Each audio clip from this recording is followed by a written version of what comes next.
Hello, and thank you for joining us on the Tuesday edition of Journalist Hangout. I'm Ayodele Uzubakun. Today on the program, federal government demands probe of CNN report on Lekki shooting, says story capable of setting Nigeria on fire as UK Parliament approves sanctions on Nigeria's officials over NSAS protest. Northern elders tackle President Buhari over insecurity in the region as government kidnap brother of a Greek minister in Kano, abduct ABU staff in Zaria. Code of Conduct Bureau plans Magus trial as CCT over dormant First Bank account. Port Harcourt building, NNPC says refineries got 81.41 billion naira in 8 months and refines zero crude. And later on the show, Afam Power Generating Company in limbo 1 year after completing of acquisition process by BPE. I'll be hanging out with Olayinka Oyegbile, Tunde Abaton, while Babajide Kolade Otitoju will join us from Abuja. So if you're ready, let the hangout start now. Yes, it's going to be a special tribute to J.P. Clark tomorrow. Now, Southwest Nigeria will come alive when writers, scholars, classmates, friends, and family members gathered for evening of tributes in honor of late literary giant John Pepe Clark. The event, scheduled for Wednesday, 25th of November at the Harbour Point in Victoria Island, Lagos, is full of promises. There will be tributes from erudite scholars like Nobel laureate Professor Wole Soyinka, Sam Amuka Poemo of the Vanguard newspaper, Nduka Obaigwena, This Day newspaper, and others to liven the event up. Now to a major discourse of today. The war of attrition between the federal government and CNN over reports on Lekki shooting on the 20th of October is far from over. While the federal government wrote the CNN headquarters to lay complaints about the report for lacking in fairness and objectivity, the media organization says it is standing by it. In the face of this, the United Kingdom Parliament is weighing sanctions on Nigerian officials over the handling of the NSAS protests. After deliberating on the petition brought before the Parliament by more than 220,000 people, members voted in favor of imposing sanctions on the government officials involved in the alleged use of excessive force on peaceful protesters. Tunde Abaton, what's the meaning of this? I think basically there's something at play in Nigeria today. And what is at play is that the federal government seems not to be coordinated, especially with the military hierarchy. If initially the chief of army staff, the military said that no live bullets was lost or was shot at the Lekki, and only a few days later, the same Brigadier Taiwo who came on board during testimony, during cross-examination by Fusika, the lawyer to the litigants, did confess that both live bullets and blank bullets brought to that particular place. So that, in essence, to me, has defeated the essence of the federal government writing a petition to CNN. Because if the Nigerian government can contradict itself by its inability to either coordinate information, because Brigadier Taiwo was saying that it was due to, his former statement was due to the information gap, that he could not get enough report to justify for him to say whether the military shot blank bullets or not. So it is a contradiction in terms and shows that there is no coordination between the military hierarchy and the spokesman of the federal government of Nigeria. And that to me is quite ridiculous. It has actually defeated the essence of the petition the federal government has against the CNN. Actually, let me just ask you, what do you make of that CNN report? Well, it's not everything that I saw there that is entirely new to me, because some of the videos that the CNN guys used had actually been in the public space before now. They just happen to have exploited some of the gaps in the stories that we had been told over time on this matter. I appealed, if you could remember, to the protagonists in this matter to speak the truth. But we will always have embarrassment on our hands when actors in a particular drama such as this have made up their minds to be dishonest. There are many things that we need to ask ourselves. What kind of rifle did the Nigerian Army use on the day? Because it's not every rifle that can fire blank rounds, not blank bullets, as many people continue to say. There's nothing like blank bullets. A bullet by nature is a projectile made of lead, which when fired at someone could easily kill that person. So we are talking about blank cartridges in this case. And it's not every gun that is capable of firing blank cartridges. In our country, there are two main guns, two main rifles that are used to fire blank cartridges. They are the FN. The FN is manufactured in France, and the G3. These are the kind of rifles that they use in reviewing parade. You don't use AK-47 to review a parade. You know, these are the kind of rifles that you use in reviewing parades. And it is not also true that even blank cartridge cannot kill.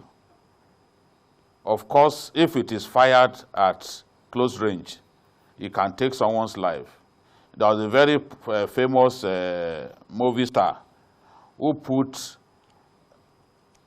a gun with blank cartridge to his neck, and he blew up his neck and he died. So anyone who says that blank bullets cannot kill is just being dishonest, and that person needs to read a little bit more about blank cartridges, as the case may be, because they can also they can kill if fired at close quarters. And then, of course, some of the expended munition that were found at the scene must have convinced the CNN that live ammo was used. Because what was recovered at the scene, you cannot describe what was recovered at the scene as blank cartridges. You know, so this is the thing. The Nigerian Army take the sort of guns, the sort of rifles that you can use blank cartridges on to the scene. You may actually take blank cartridges to the scene, but they do take a gun that is capable of firing it to the scene. That is a question that requires answers. So as we go on, we just have to be careful not to further embarrass ourselves the way we are going about things. I would expect that the government, led by the minister, will respond to CNN facts for facts, using facts to embarrass the CNN, if I can use that word, rather than simply issuing threats and threatening sanctions or whatever the case may be.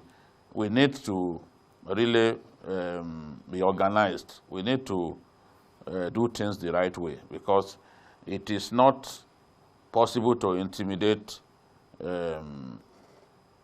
CNN the way some Nigerians or some of the supporters of the government would want us to do. Now, to the baton, now the federal government, they said that that particular report is lacking in fairness and objectivity when you watch the whole attributes and government side and what came out from that report. Well, I think we just have to look at one particular point. That is, has the government spokesman been able to come out and tell Nigerians the truth? The inability to sweep a lot of things under the carpet puts the government and the whole system under suspicion. Yes, if the CNN is saying that, well, you can write a report based on eyewitnesses' account, and they did say that most of their report was based on eyewitnesses' account. And like they said, when you look at the whole scene, you can see shells of ammunition that was used on the ground, even days after the thing happened. So it means that if we are unable to clear our track very well, anybody can just go there and cite that one at an instance. CNN keep on, they maintain that all the evidences they use, apart from satellite anyway, that is available to everybody, all the evidence they use are based on eyewitnesses' account.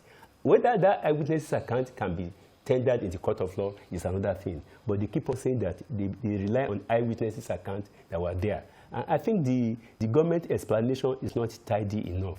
It is not tidy enough in the sense that there is no synergy, like I said the other time, between the military, what the military is saying, and what the information that is at the disposal of the government of Nigeria.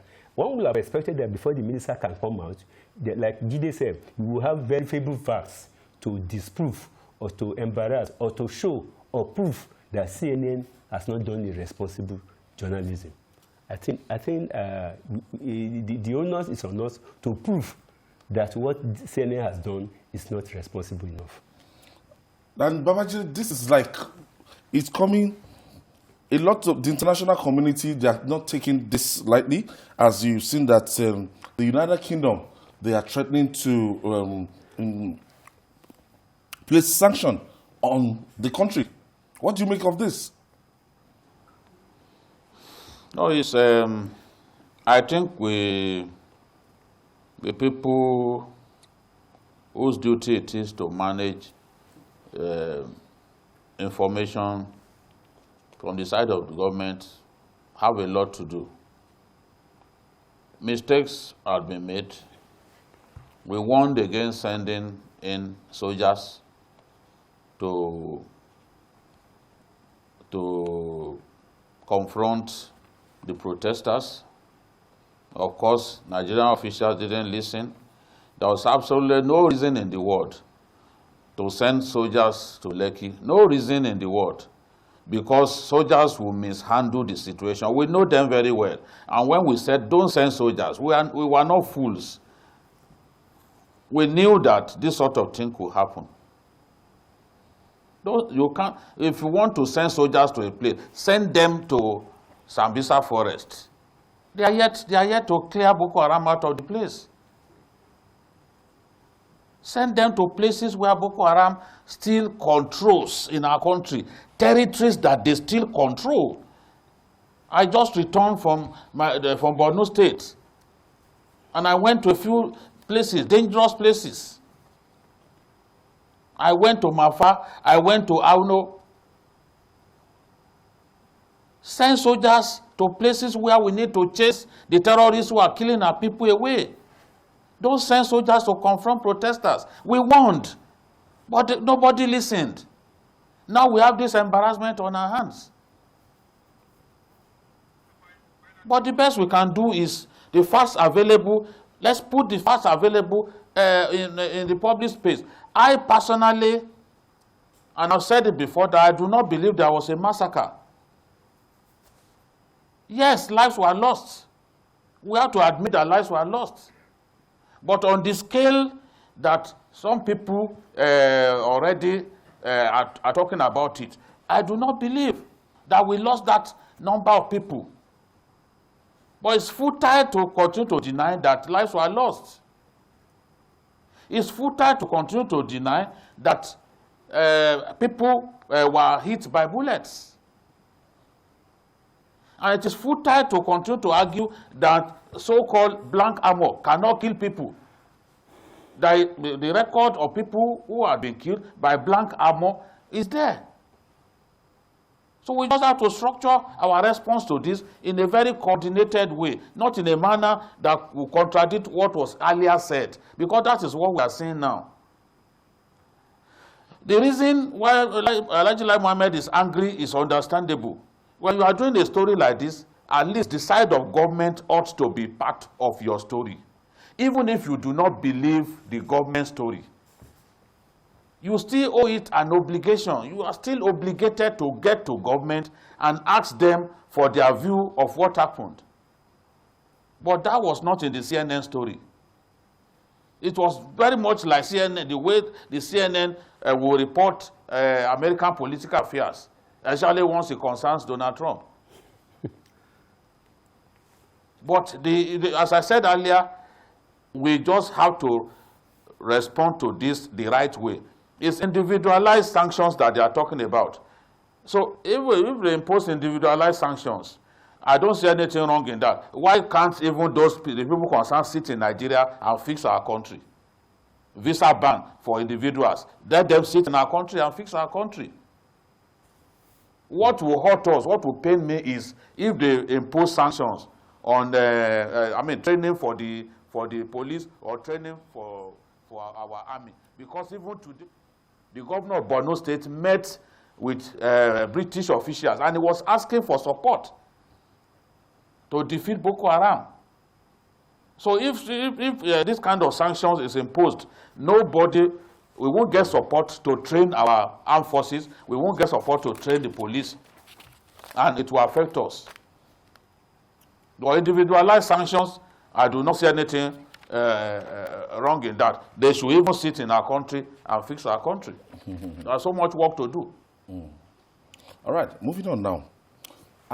The armed bandits in the northwest are on rampage. Now, while we watch hopelessly to see how they would be stopped in their tracks, in some high-level cases of the menace, gunmen stormed the staff quarters of the Ahmadu Bello University, ABU, Zaria, in Kano. The brother of the Minister of Agriculture was kidnapped. Now, elders in the north are miffed by this worsening insecurity in the region. The Northern Elders Forum, chaired by Professor Ango Abdullahi, said President Muhammadu Buhari has failed as far as tackling insecurity in Nigeria is concerned. Do you agree with Professor Ango Abdullahi? Well, I think it is very unfortunate that the bandits can be so bold enough to enter a sacred place like Institution of Higher Learning. One would have expected that the government would have done more in protecting the life of people. But unfortunately, it is also remarkable in the sense that the elite that is supposed to be a little bit immune from the failures of the Nigerian system, they are being affected. It is quite unfortunate. But what these things tell us is that Nigeria is seriously under-policed. If Nigeria is adequately policed, there's no reason why bandits will enter an institution of higher learning and they had a free day. Thank God the wife of the abducted staff and the daughter were able to be rescued. I think the Northern Elders Forum too, we have over a period of time politicized the issue of insecurity in this particular country. Yes, their stand is okay, but I think that we should just look over a lot of things and agree that Nigeria is seriously under police. If Nigeria is not seriously under police, there's no reason why we will not be able to have stopped this particular thing. You could know that in the last one year or so, traveling between Abuja and Kaduna has become very, very difficult. It has become the exclusive preserve of people who can travel by air. Even the train station, 1 kilometer after the train station, the armed bandits will go there and waylay them. So if people cannot, so I think they are just coming out rather late to warn the president. We should not politicize or ethnicize the issue of insecurity. Insecurity is everywhere in Nigeria. Just a few days ago, Chief Olufalaye too cried out that he was about to be kidnapped for the second time. 4 years ago, he was kidnapped in his farm, and that the bandits too have laid siege to his farm. I think the federal government should, once and for all, let us forget about pettiness, let us forget about partisanship, and address the serious and declare a state of emergency on insecurity in Nigeria, all parts of Nigeria. And that means that we have to overhaul our security system. If we are using the same system, we are not likely to get a different answer. So that brings the issue of our services for defensive. I think the president has to know that the interest of Nigerians is bigger than the interest of the government. Nigerians is bigger than the government. Because without Nigerians, the government cannot be there. So the federal government should address this insecurity issue, and they should listen to those who are criticizing them, not listen to those who are praising them. I think we have to overhaul our security system if we are going to have a different result. Babajide, since Sunday, we've had one topic or the other that had to do with insecurity in the north as a whole. Now I'm bothered that, look, from what is happening in the entire region, you've been to the northeast, and every day you hear of different stories. Yesterday, was it the day before yesterday, on Sunday, the APC chairman in Nasarawa was kidnapped. The next day, he was found dead. So what are the feelings you are getting from the military in the north? The truth is, the military, they are doing their best in terms of confronting the challenges that we face. By the way, let me wish the Chief of Army Staff a happy birthday. Today is his birthday. General Tukur Burate, happy birthday, TY. Back to your question. I think that it will do our country a world of good to let the police respond to banditry in our country. We just have to improve their capacity to respond to banditry, provide them with the equipment that they need, like armored personnel carriers.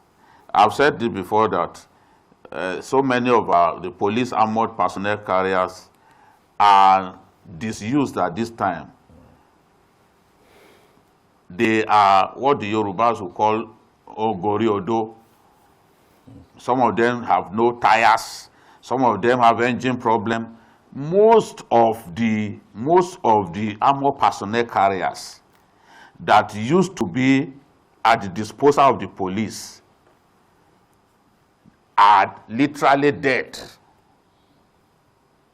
So what I'm proposing is, let the army face its main job of responding to threats to the territorial integrity of our nation, and equip the police sufficiently to be able to address threats that bandits pose to us as a people. The way it is, we have overstretched the military to the point that even their own job of dealing a decisive blow on Boko Haram, they are unable to do it. We have not put enough soldiers in the northeast that will enable us to defeat these terrorists decisively. This is a fact. We have worsening security in the north. In the northwest, for example, apart from Kano and Jigawa, all those the remaining states are facing serious security challenges. I was listening to a VOA Hausa service program the other day, and they were saying that, look, these bandits now collect harvestation tax or harvest tax from our farmers. This has implications for food security. Farmers must pay to bandits before they can access their farms in our country. So are bandits now become the government? Or what are they trying to tell us?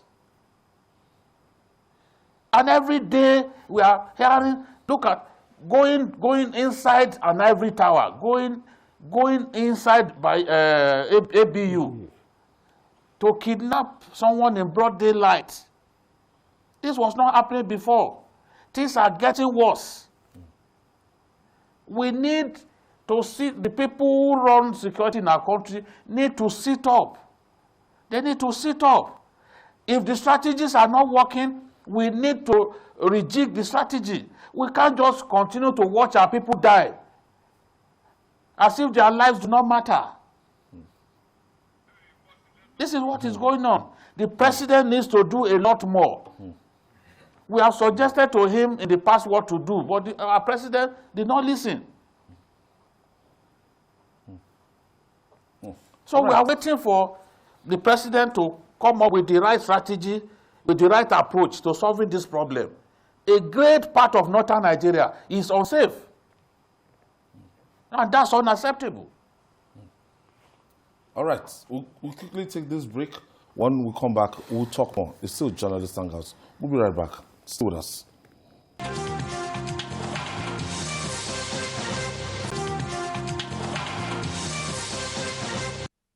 Welcome back. Still Journalist Hangout. Tunde Abaton. So, what can we do to salvage this situation? It's as if the government is helpless. Well, I think, like I said the other time, the government has to be courageous because it's a question of having enough courage and have the political will to solve the problem. Because if the country is sliding by the day, just early today, one professor too was kidnapped in Zaria or somewhere, apart from the one in Choko. So you can imagine what is happening. Nigerians are fastly losing confidence in the ability of their government to defend them, to secure the country. So I think we have to the federal government has to declare a state of emergency on insecurity, increase the size of our police force, because, like Jide said, the role of the police is supposed to guarantee internal security of the country, while the military should be preoccupied with, facing the challenges to our territorial integrity. So I think the federal government should change. They should equip the police more. We should expand the police base. The other time we were saying that we have about 500,000 police to 180 million people. I think this is not proper. So the best thing we can do now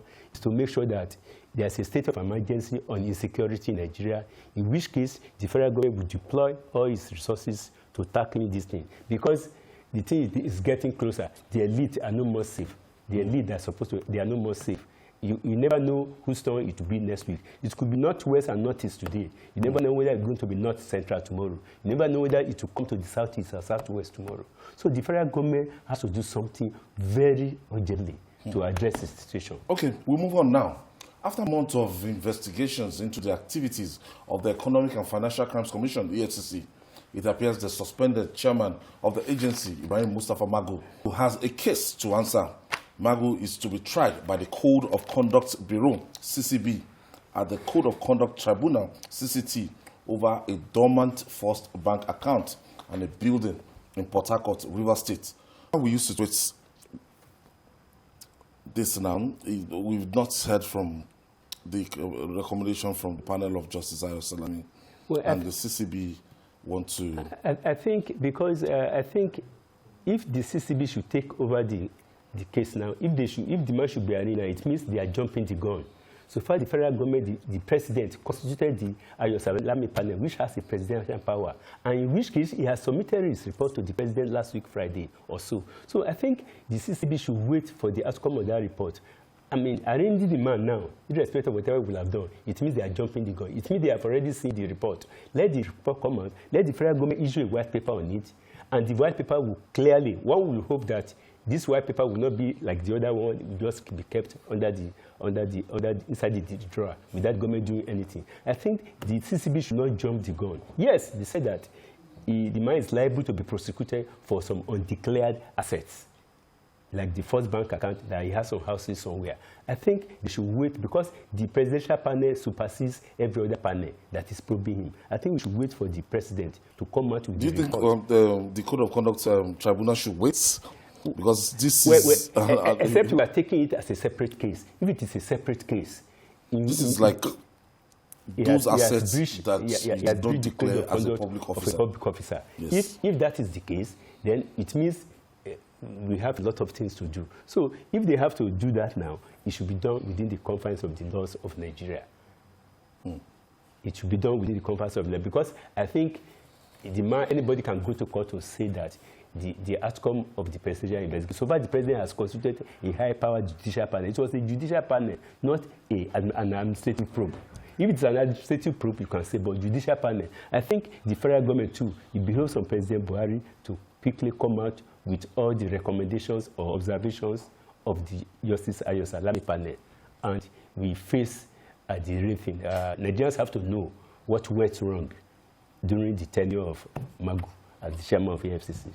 So, Babajide, this Code of Conduct Tribunal, this is a different ballgame from the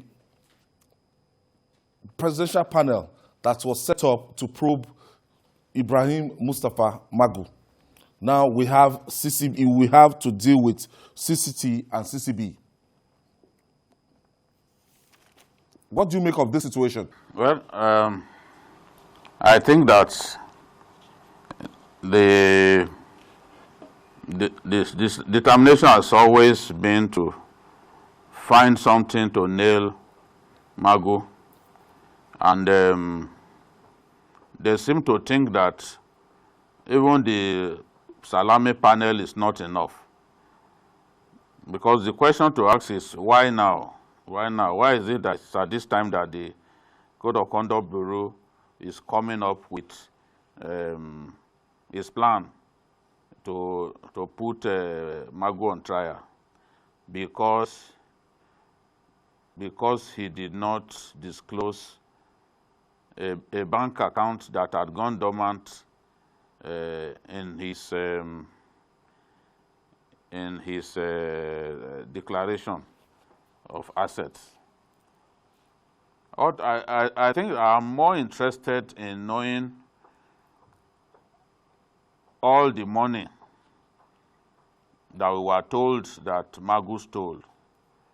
I'm interested in seeing the content of Justice Salami's report to show us whether he indeed had any house in Dubai or had a house in Banana Island,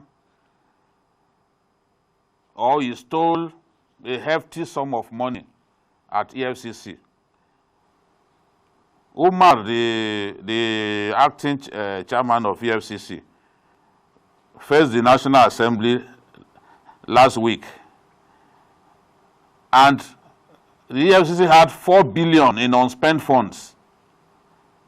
So the senators were saying, why are you asking for more money when even the money that we allocated to you people, you didn't finish spending everything? I have no doubt at all in my mind that if Magu was the rogue that some people wanted us to believe, there's no way that a 4 billion naira will be sitting in the coffers of the EFCC, to the point that the National Assembly will now be saying, we allocated money to you, you didn't even finish spending it. Their account will be in the red if some of those claims that these people made were actually true. So I'm eager to know the content of that report. What did Baba Salami discover? Because one of the reasons that Magu lost the sympathy of many Nigerians was the fact that the impression was given that he was a rogue, that he was stealing money through bureau de change operators. But the bureau de change operators that they claimed worked with Magu were subjected to a lie detection test, and they passed in flying colors. Babajide, So you also we know want that to it's know an those, offense. where those houses are. Babajide, you know For it's an now, offense. the official house that we know that Magu has is the one in Karu, Nasarawa State, in a run-down part of Nasarawa State, Karu. Run-down part. So Babajide, are we let them aware? give us, that's what we are interested in. Okay. Then how much is in that account, that dormant account, for which the CCB wants to put him on trial? They should tell Nigerians how much they found in the account, that first bank account, so that Nigerians will know whether indeed it was a hefty sum of money that they found there, an account that had been dormant for 5 years. He was using it to pay the school fees of his children. At a point, he abandoned it. We all sometimes abandon some bank accounts, but that does not make us criminals. Because I'm saying, what I'm trying So to ask you is this that is the thing. We are as waiting. a public officer is meant to declare all his assets when he was entering office. And maybe after every 4 years, they are meant to check it and everything. If the Code of Conduct Bureau is coming up with this now, and it's still between their purview to say, look, bring all assets you have, all the receipts and everything they asked him to bring. So if he's found wanting, that is when he's going to be sent to the tribunal to face trial. Is there anything wrong with this, Jide? There is nothing wrong, but it deserves fair hearing. You see, Magu was overzealous. Magu stepped on toes.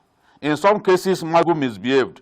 In some cases, Magu believed in this media trial. But that doesn't mean that we should not be fair to him. Whatever offense he has committed doesn't mean that we should not be fair to him. A man was chased out of office in the way we have done. He has no access to his office where a lot of his documents are. And you want to bring him before the CCB. And he's saying, you are asking for my pay slips.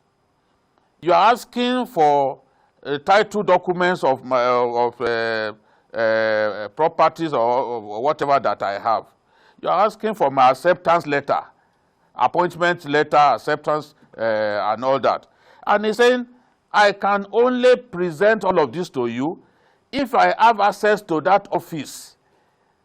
Since he was suspended, he has not had access to the office. So how does he then provide the documents that they have asked for? You know? How does he provide? So that is still fairness that we are talking about. So the man is saying, give me more time so that I will be able to have access to that office, and then the documents that you want me to provide, that are in my personal file, I can bring them. So this is the thing. Nobody is saying, they said that he has a house in Port Harcourt. You know? In the fullness of time, it will be discovered whether indeed he has a house. The same white goose chase that we have seen in the last few months, 6 months, yet the so-called houses he had in Dubai, his accusers were unable to bring a single evidence, a shred of evidence they can't bring. Now it is the bank that is begging his pastor not to go to court. So all sorts of funny things happen. We waited and waited for 6 months. But I am waiting to see what is told. Because in the speech that Justice Salami read, Justice Salami was talking about the need to remove the police from EFCC. But to do that, you have to amend the EFCC Act. Policemen didn't just impose themselves on EFCC. The law allows them to be there. The law allows the EFCC to be headed by a policeman or a retired policeman. So the law must first be amended. So this is the thing. If you believe that Magu has stolen money, I will be excited if you can provide the proof. That's what we are waiting for. After 6 months, we have not seen any concrete evidence that is a thief. So how much longer should we wait? We wait until Jesus Christ returns to the earth? It started with Ibrahim Magu. There's some allegations against him. After those allegations, the panel, their terms of reference was extended, and it kept going on and on. It kept going on and on and on. And today, we don't even know the fates of I think under suspension. The more we wait on this particular, the more the president data in publishing the report or the white paper on that thing, the more we lose the momentum of actually getting to the point, and the more we lose the respect of the international community, because Magu was occupying a very sensitive position that was very crucial to the anti-corruption war of the President Buhari's government. If he could not come out with the white paper, then it would not be have been deemed to be qualified to suspend the man in the first instance. Because we have to get to the bottom of the matter to know whether all those people who engineered the suspension of Magu actually did that for the national interest or their personal interest. Now, if the CCB is coming, like Babajide said, after 6 months, they are not coming with that allegation, one would have expected that immediately you take an oath on office as a public officer, all your assets that were declared, the intelligence people should go and verify that particular asset. And that thing should have been brought out before now, not when the president constituted a panel that has taken almost 4 months for that panel. The panel has submitted a report, and the report is yet to come out, and the CCB wants to go and try him. I think we are just expanding our energy. We are expending energy where it is not. The president should not deter. in publishing the report, whatever it is in that report, it will help Nigeria to get to the bottom of this thing and to know whether a public officer is being set up in order to deal with him or because he stepped on toes. In the course of this investigation, we discovered that even his friend that is a pastor, that a financial institution claimed to have mistakenly launched over 500 million naira into his account. And that money was the one that was allegedly given by Magu to the man to go and purchase a house in Dubai. And FCMB is coming out to apologize now that, look, this was a mistake. It means the whole trial was a horse in the first instance. That is the more reason why I am interested, as a Nigerian, I am very, very much interested in the report of Justice Ayo Salami because of the person that Justice Ayo Salami is. He has an integrity, he has a track record. And I think he will have been able to tell the president to separate the issue and tell the president what went wrong. Without the report coming out, I believe every other associated trial is just distracting our attention. The onus lies on the president to do this thing for Nigerians so that we can know whether those people are just after Magu to prevent him from doing his job for which he was appointed, and he was an acting capacity for 5 years. So the onus lies on the table of the president to do the needful and publish the report.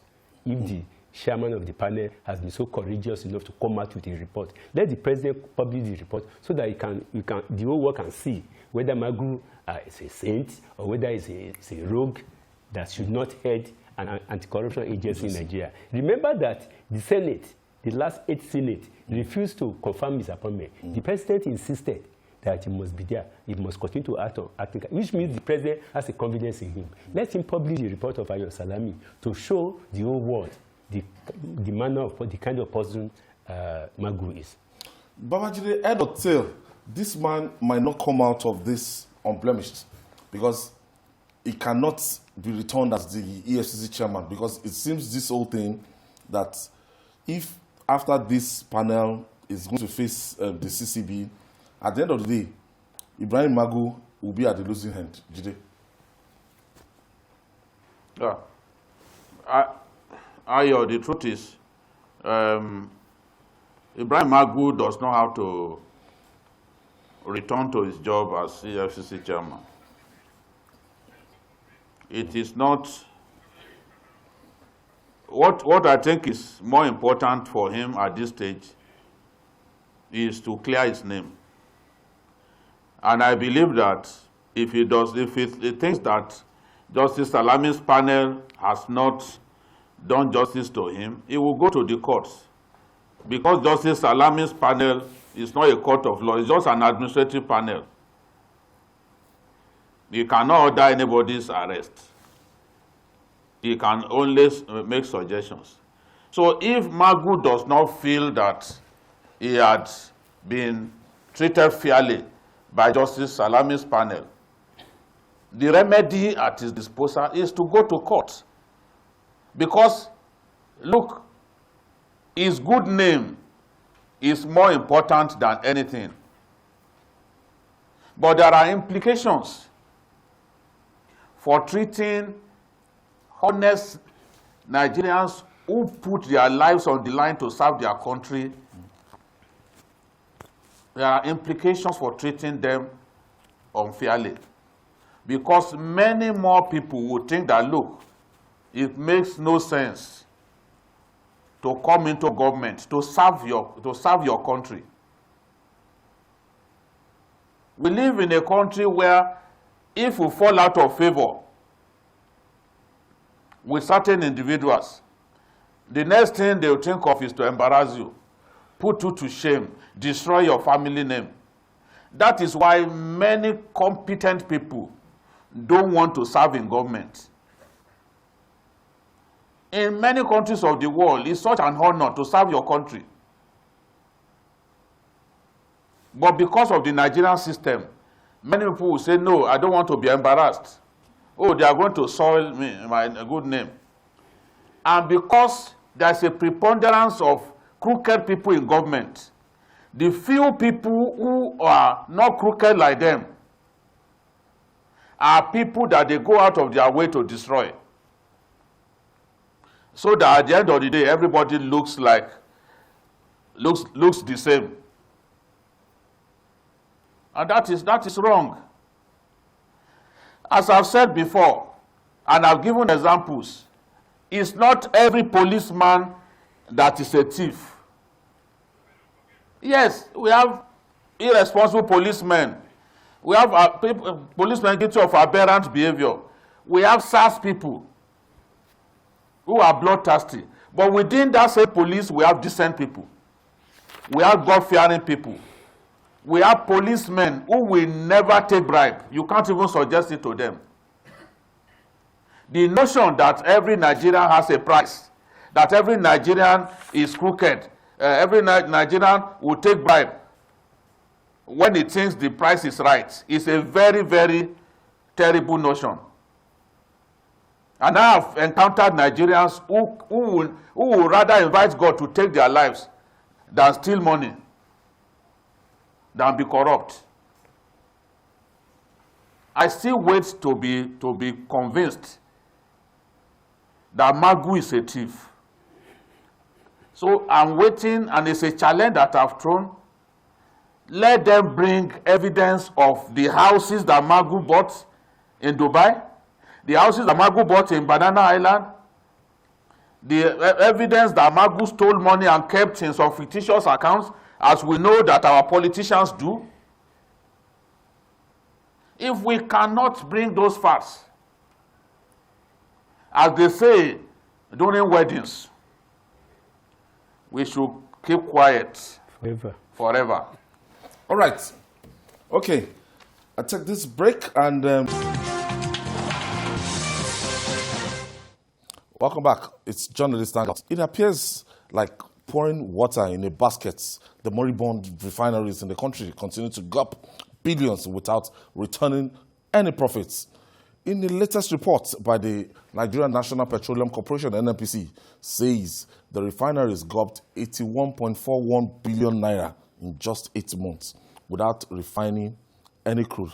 Olayinka Igbile is joining us, and I'm sure Lagos traffic has dealt with it. Well, yeah, honestly, I don't understand why all roads will be under construction at the same time.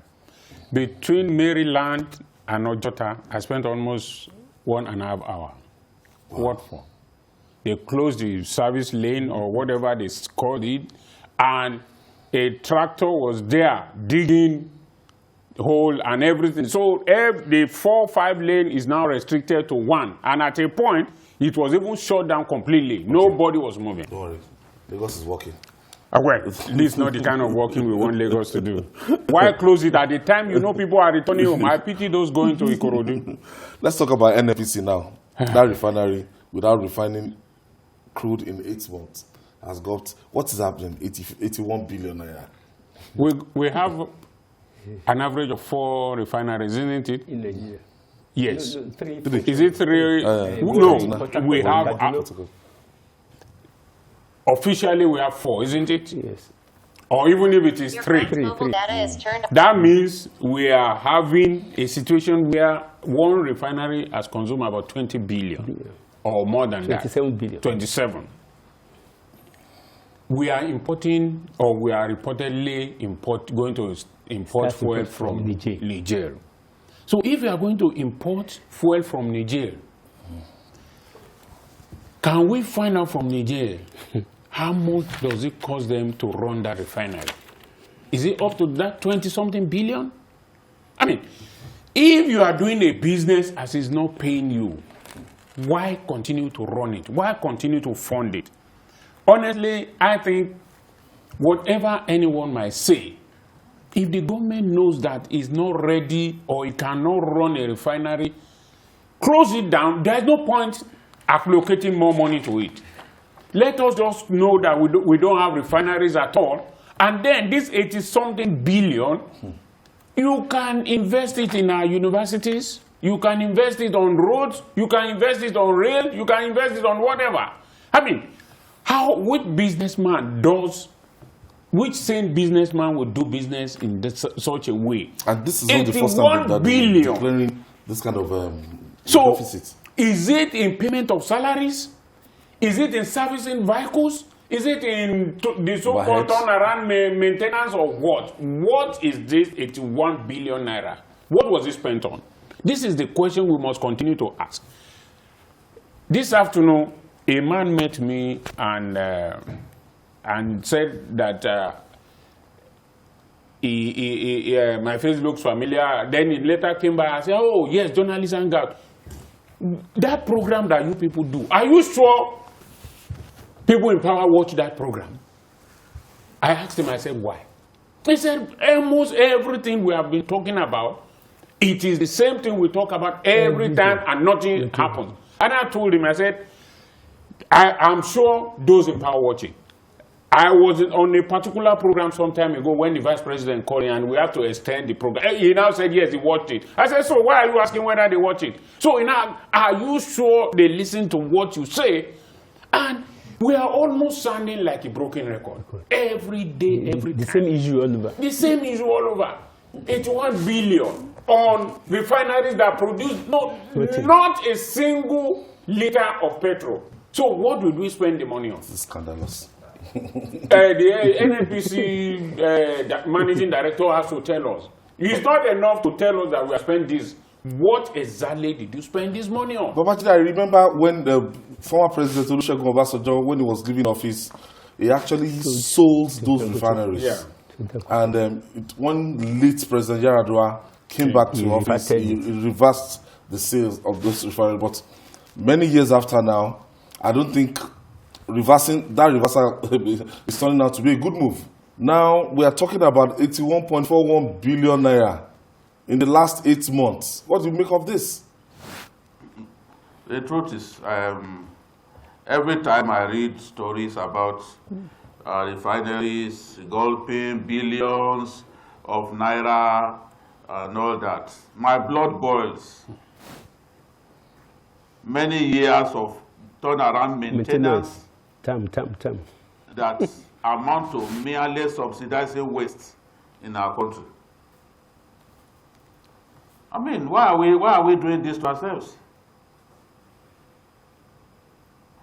If any of us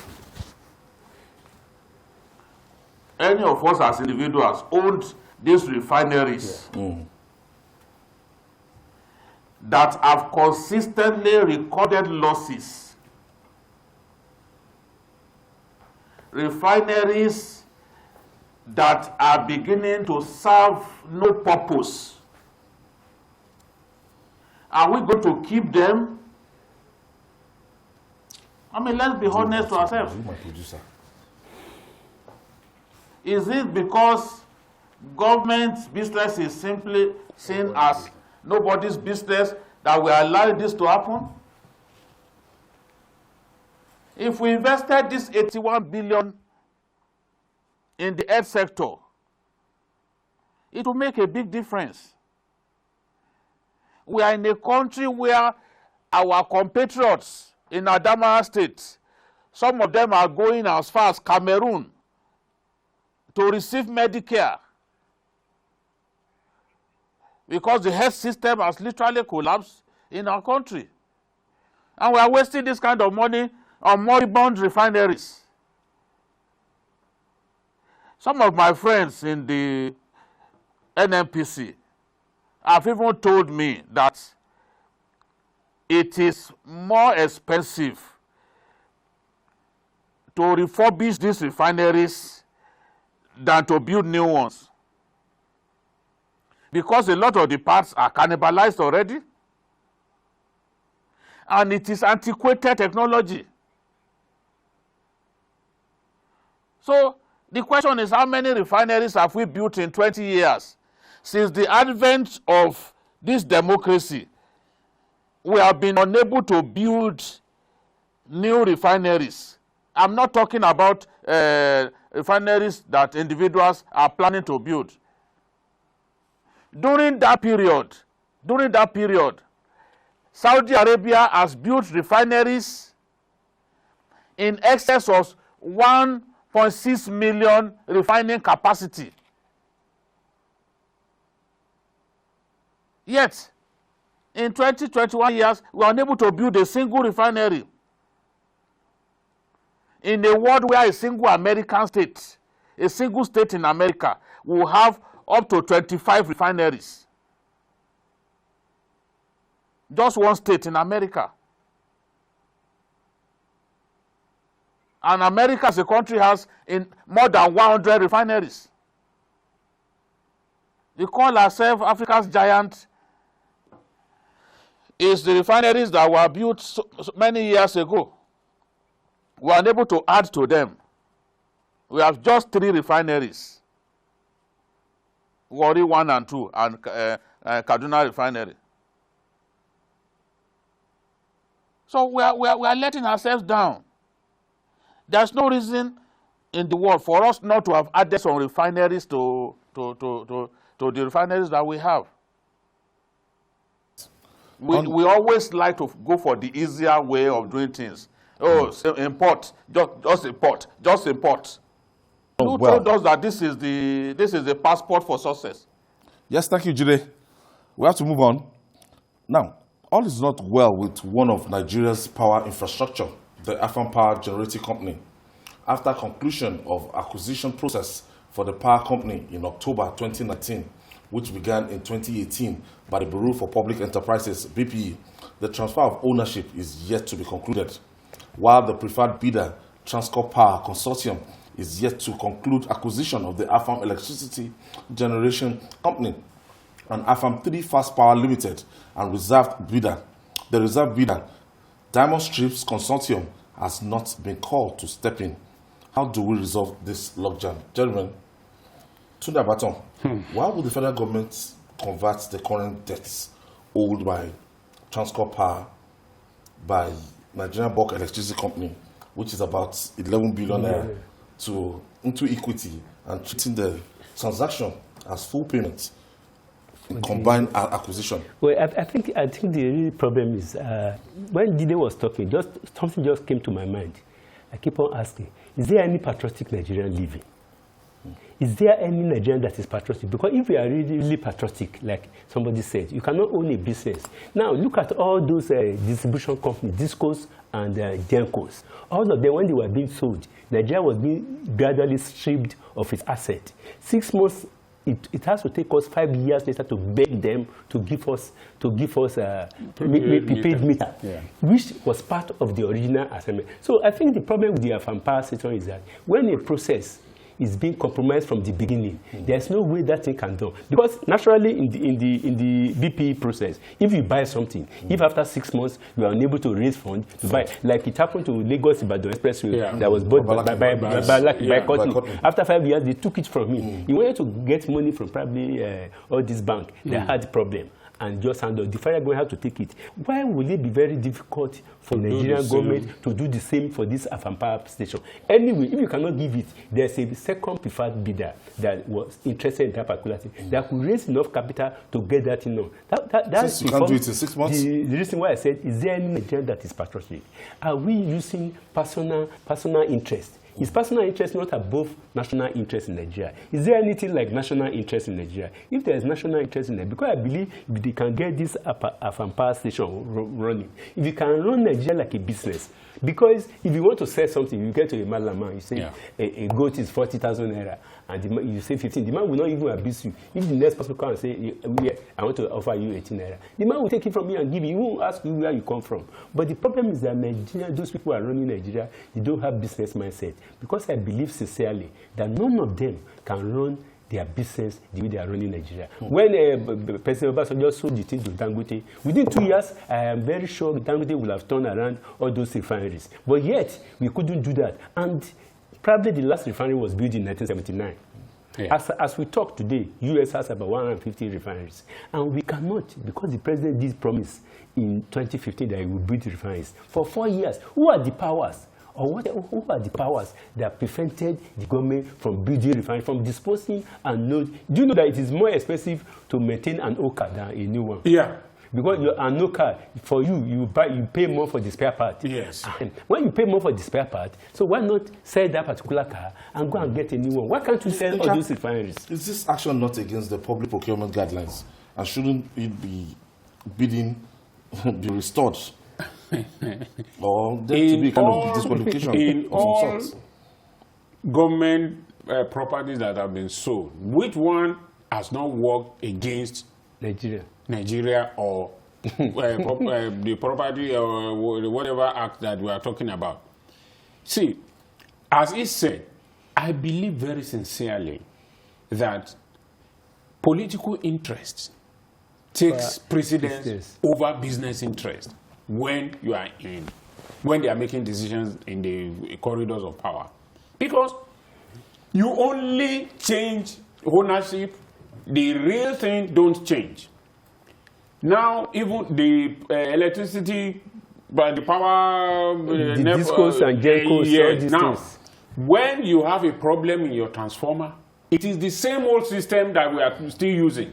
They will ask you to contribute money for them to repair it. And the question I asked is, if any of the telecommunication companies must fall or has any problem, will they ask their people to go their subscribers to pay? Look, the truth of the matter is that whether farm power or whatever power, the government has to sit down and look at it critically.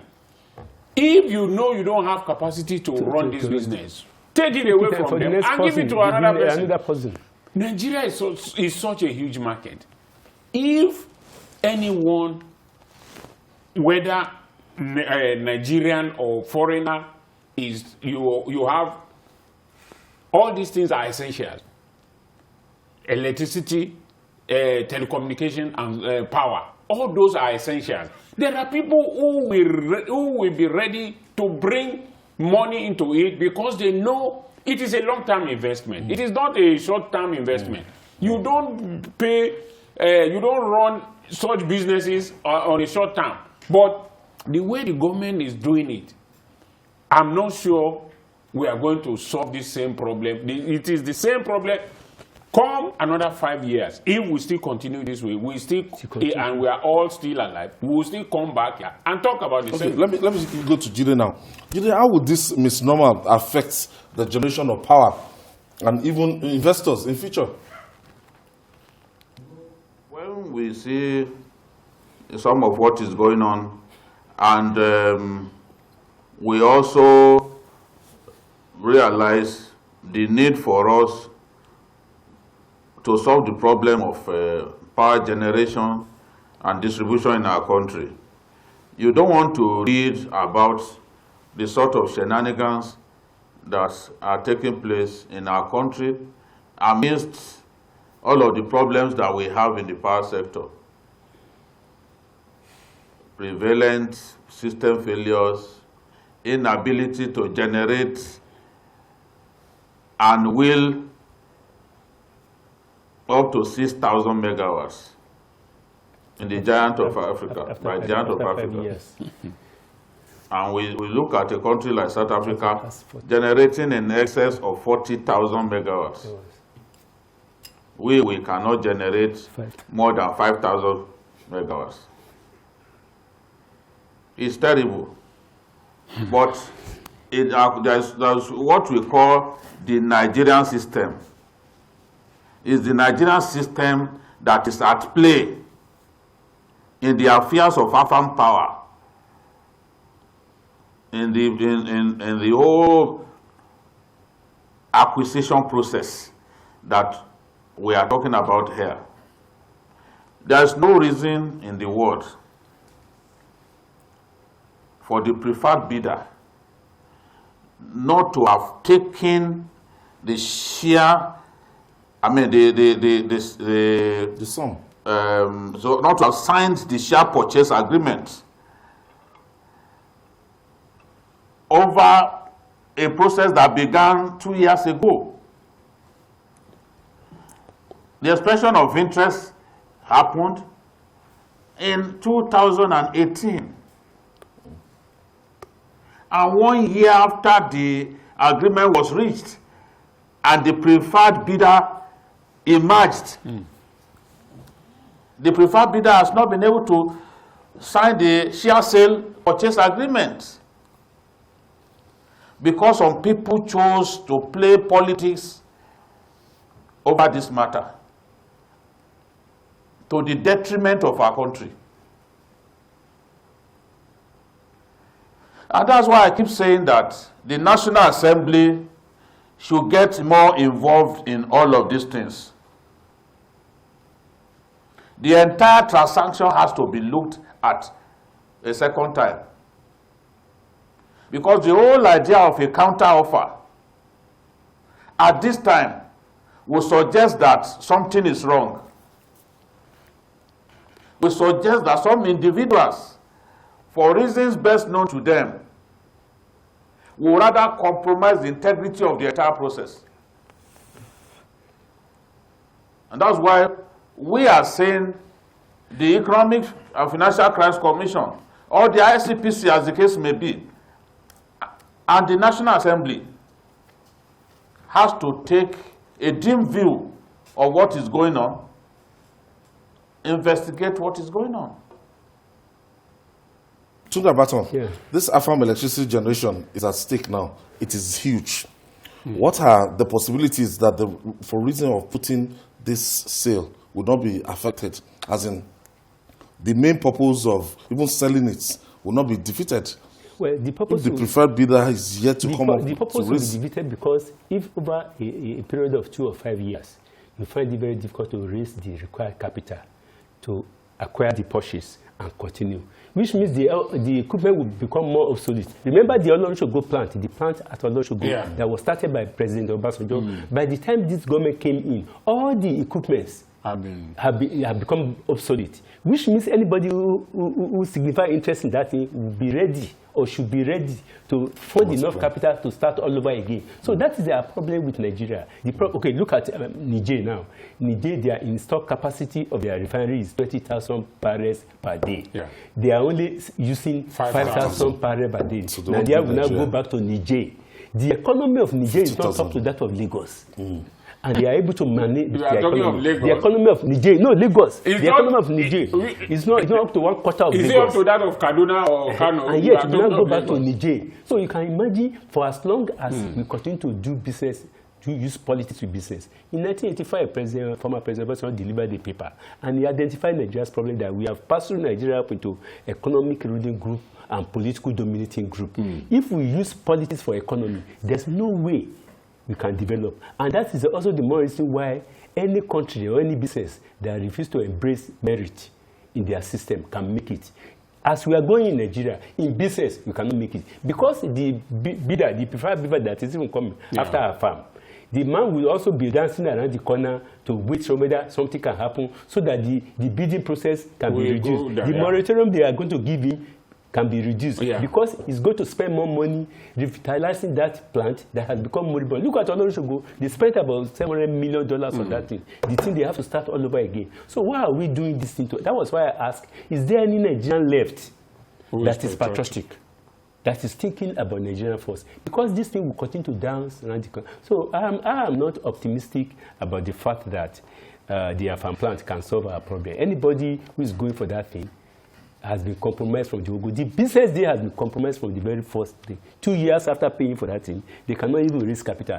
And those people who sold it, BP, they don't have enough political will to call the next to sanction them and to call the bidder. Look at the way they treated us with prepaid meter. What we even need to look at the prepaid meter issue. What was the agreement that they signed? I hope it is not like the Gencos and the Discos way that if you revert it, they will say us to come exactly. So I mean, those are the nitty-gritty that they need to look at and work at. One, what is the process of signing the agreement? What are the letters of the agreement? What did they agree on? Is it something you can reverse and then it will not hurt? Because that's always the problem. Okay. They write it into an agreement to it that will hurt the system if you revert it. We have to leave it there now. Tunde Baton, thank you so much for your contribution. Maybe some other time you'll make it earlier. Thank you so much for your contribution. And despite the fact that BKO could not make it to Lagos, but thank you for joining us from our Abuja studio. BKO, thank you for joining us. When are you coming back to Lagos? Thank you.